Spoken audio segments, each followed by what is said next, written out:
14 اگست وہ دن جس دن ہمیں آزادی ملی، جس دن ہمارا ملک آزاد ہوا، جس دن ہم ہندوؤں اور انگریزوں سے آزاد ہوئے، وہ دن جس دن ہم ان تمام زنجیروں کو توڑ آئے جس میں ہماری عبادت میں رکاوٹ بنے، ہمارے مذہب پر رکاوٹ بنے، ہماری پہچان پر رکاوٹ بنے. ہم ان ساری چیزوں سے اس دن آزاد ہو گئے. ہم اس دن کو بڑے جوش و خروش سے مناتے ہیں، اللہ کا شکر ادا کرتے ہیں، اپنے بزرگوں کا شکر ادا کرتے ہیں، شہیدوں کا شکر ادا کرتے ہیں. اس دن ہم شکرانے کے نفل ادا کرتے ہیں. اس دن ہم قرآن کی تلاوت کرتے ہیں، اللہ سے دعا مانگتے ہیں کہ اے اللہ ہمارے اس ملک کو سلامت رکھ. مگر اس قوم کو، اس جاہل قوم کو یہ کوئی بتانا بھول گیا، یا پھر یہ خود سیکھنا بھول گئے، یا پھر یہ اس قدر جاہل ہو چکے ہیں کہ انہیں نہیں پتہ کہ آزادی کیسے مناتے ہیں. ان کے لحاظ سے آزادی منانا باجے بجانے کو کہتے ہیں، کہ سوئی ہوئی قوم کو جگائیں گے. اور پھر یہی جہالت کا مظاہرہ، اسی جہالت کا مظاہرہ قائد اعظم کے مزار پہ جا کے کیا جاتا ہے. ان کے مزار پر جا کر باجے بجائے جاتے ہیں کہ ہم سوئے ہوئے قائد اعظم کو جگانے جا رہے ہیں، جس طرح وہ وہاں پر خود اپنی مرضی سے نیند لے رہے ہیں جا کر. آپ ایک اس دنیا فانی سے رخصت ہوئے بندے کو واپس نہیں بلا سکتے. پہلی بات تو یہ آپ کے اندر اتنی جہالت بڑھ چکی ہے. دوسری بات یہ کہ آپ قرآن، سنت، آپ نے سب کچھ چھوڑ دیا، آپ نے اپنی عقل چھوڑ دیا، آپ نے اپنا علم چھوڑ دیا، اور یہ بھول گئے کہ آپ کے لیڈر کا کیا رتبہ ہوتا ہے آپ کی زندگی میں. ہمیں قرآن نے بھی بتایا، ہمیں حدیث نے بھی بتایا، ہمیں سنت نبوی نے بھی بتایا، ہمیں ہر چیز نے بتایا، ہمیں سیرت نبوی نے بھی بتایا کہ لیڈر کا کیا مقام ہوتا ہے.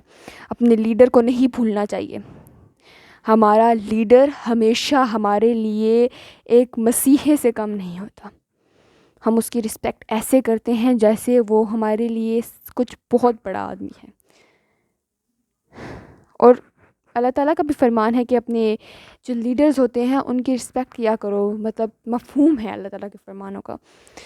ہمیں قرآن و سنت، ہمیں ہر چیز نے سکھایا کہ اپنے لیڈر کی کیسے قدر کرنی ہے.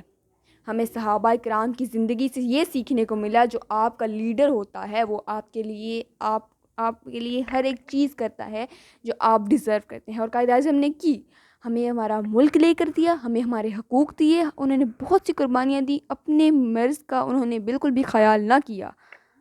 انہوں نے اپنی بیماری کا علاج نہیں کروایا کہ کہیں انگریزوں کو نہ پتہ لگ جائے کہ میں بیمار ہوں اور پاکستان بننے سے رک جائے. ہمارے بزرگوں نے بہت سی قربانیاں دی، ہمارے شہیدوں نے قربانیاں دی، ہمارے بچوں، ہم اس ٹائم کے بچوں نے قربانیاں دی. ماؤں نے اپنے بچے کنوؤں میں پھینک دیے. عورتوں نے اپنی عزتیں بچانے کے لیے کنویں میں چھلانگیں ماری. ہر ایک چیز کی گئی جو ہم سوچ بھی نہیں سکتے، ہم جسے سوچنا گوارا نہیں کر سکتے. آج جو زندگی ہم جی رہے ہیں، ہم نے جو انڈیا سے جنگ جیتی ہے، ہم نے جو ہمارے پاس آج جو پاور ہے کہ ہم سکون سے سانس لے سکتے ہیں، ہم جو اپنی عبادت کر سکتے ہیں، جو مسجدیں خالی ہیں ہم ان میں کبھی کبھی جا کے نماز پڑھ سکتے ہیں، وہ مسجدیں ہمیں بنانے کا آج یہ جو ساری آزادی حاصل ہوئی یہ قائد اعظم کی وجہ سے ہے. اور ایٹ لاسٹ کیا ہوتا ہے، ہماری جاہل قوم جاتی ہے اور وہاں پر جا کر باجے بجاتی ہے کہ یہ ہمارا لیڈر ہے، ہم نے اسے جگانا ہے، ہم نے اس لیڈر کو واپس لے کر آنا ہے، یہ وہ فلاں فلاں. جو کچھ بھی تھا مذاق میں بھی تھا. آپ نے قائد اعظم کو قبر میں بھی سکون نہیں کرنے دیا. محمد علی جناح، وہ عظیم ہستی جس نے ہمارے لیے بہت سی قربانیاں دی، جو مسلسل جدوجہد کرتا رہا، اور اس کی قبر کو ہم نے عذاب بنا دیا. ہم نے یہ دعا نہیں کی کہ اے اللہ قائد اعظم جس نے ہمیں پاکستان دیا، جس نے ہمارے لیے بہت سی مشکلیں جھیلیں، اس کی قبر ٹھنڈی کر، اس کو قبر میں سکون دے، اس کو جنت میں اعلیٰ مقام عطا فرما، اس کی پریشانیوں، اس کی جو آخرت میں ساری پریشانیاں ہیں ان کو ختم کر دے. یہ نہیں کیا کہ پاکستان سلامت رہے، یہ نہیں کیا کہ مسجدوں میں جا کر 2 نفل شکرانے کے ادا کر دیے جائے، بلکہ یہ بھی نہیں کیا گیا کہ جو اسلامک ریپبلک آف پاکستان ہے، جو اپنے مذہب کی بنیاد پر بنا، اس کو جا کر ہم اسی وجہ سے جا کر ہم صرف مسجدوں میں جا کے صرف فرض نماز پڑھ دیں. نہیں کیا گیا. قرآن پڑھا نہیں، روزہ رکھا نہیں, کسی کی اطاعت کی نہیں, کسی کی بات سنی نہیں, اللہ رسول کے حکموں پر عمل کیا نہیں, کچھ سنت پر عمل کیا نہیں. ہمارے ہاں آزادی کا مطلب کیا ہے؟ باجے بجانا, گلیوں میں باجے بجاؤ, سوئی ہوئی قوم کو جگاؤ. ایک حدیث اس سے یاد آتی ہے کہ قیامت کے نزدیک علم اٹھا لیا جائے گا اور جہالت بڑھ جائے گی. کیا ایسا نہیں ہو رہا کہ آج کل جہالت بڑھتی جا رہی ہے, حلال حرام میں فرق ختم ہو رہا ہے, ہر چیز میں غلط, ہر صحیح چیز کو غلط کیا جا رہا ہے, آداب ختم ہو رہے ہیں, طریقہ کار ختم ہو رہے ہیں, اخلاق ختم ہو رہے ہیں, قرآن و سنت پر عمل ختم ہو رہا ہے, ہر چیز وہ جو علم کے زمرے میں آتی ہے ختم ہو رہی ہے, اور جہالت بڑھتی جا رہی ہے. اور جہاں تک کہا گیا کہ ہم سوئے ہوئے قائد کو اٹھانے جا رہے ہیں, تو جیسا قوم ویسا ہی لیڈر ہوگا. آپ جیسی قوم کو آپ جیسا ہی لیڈر ملا ہے, اور آپ وہی ڈیزرو کرتے ہیں. قائد اعظم کو آپ ڈیزرو کرنا چاہتے ہیں نا, تو پہلے ان جیسی قوم بنے, ان کے لائق قوم بنے. ہم وہ قوم ہے ہی نہیں, ہم جاہل قوم ہیں جو اتنے عظیم لیڈر کو ڈیزرو نہیں کرتے. ہم میں سے کچھ ہی ہوں گے جن کو کچھ عقل ہے کہ ہم نے کیسے منانا ہے 14 اگست. انتہائی افسوسناک واقعہ ہے کہ قائد اعظم کے مزار پہ جا کر بے حد باجے بجائے گئے اور بہت سے لوگ گئے تھے. مجھے تو یقین نہیں آ رہا کہ پاکستان اتنا جاہل ہو گیا ہے. یہ وہی ملک ہے جو اپنے اخلاق کی وجہ سے جانا جاتا تھا, یہ وہی ملک ہے جو اپنے ایمان کی وجہ سے جانا جاتا تھا, یہ وہی ملک ہے جو اسلام کی بنیاد پر بنا.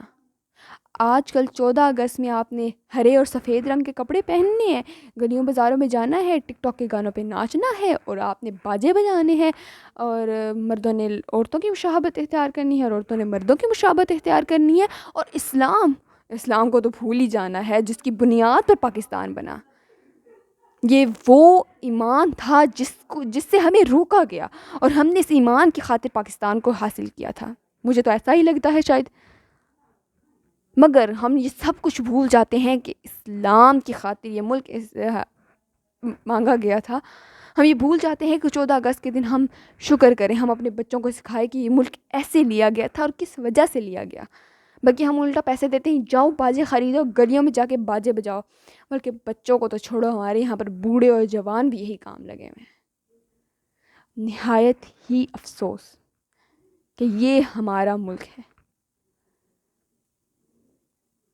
یہ وہ ملک ہے جسے عظیم ہستیوں نے لیا, جسے علم والے لوگوں نے لیا, اور اب یہاں پر جاہل بستے ہیں جن میں رہنا شاید مشکل ہی ہے, جن کو سنوارنا بھی مشکل ہے. اللہ اس قوم کو ہدایت دے اور اس کو ایک اچھے لیڈر کے لائق بنائے, کیونکہ جیسی قوم ویسا ہی لیڈر ہوگا, اور ان میں جہالت کو کم کرے. سیریسلی اتنی زیادہ جہالت ہوئی ہے, استغفر اللہ.